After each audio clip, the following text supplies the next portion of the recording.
এ লাগিয়ে গেছে রে, লাগিয়ে গেছে, 9 ফুটা লাগিয়ে গেছে। টাকা দে, টাকা দে, যা বাড়ি যা টাকা লয়। কেমন খেলা পারো ছোট আজকে দেখমু। কিরে আবার চেয়া চেয়া কি দেহস? যা বাড়ি যা, তোর তো চুরিদারি করার স্বভাব আছে, চুরি করে টাকা লয় যা। এ টাকা দে, আজকে আমরা পার্টি করবো। রাব্বি, তুই আমারে অপমান করে কথা কইছস না? আজকে আমি তোরে হারাবই, আর যদি তোরে আমি হারাইতে না পারি তাইলে আমার নামে বিশাল না, দেখিস। যা যা যা টাকা লয়। দেখুম কেমন খেলা পারস, তোর তো চুরিদারি করার স্বভাব আছে, চুরি করা ছাড়া তো টাকা আনতে পারবি না।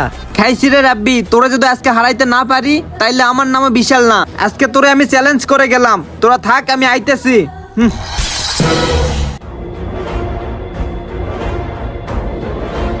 কি রে বিশাল, তোর এমন পাগল পাগল লাগতেছে কেন? কি হয়েছে তোর? তুই কথাই কস না, আমি রাব্বির লোকে জুয়া খেলে 1 লাখ টাকা হারছি।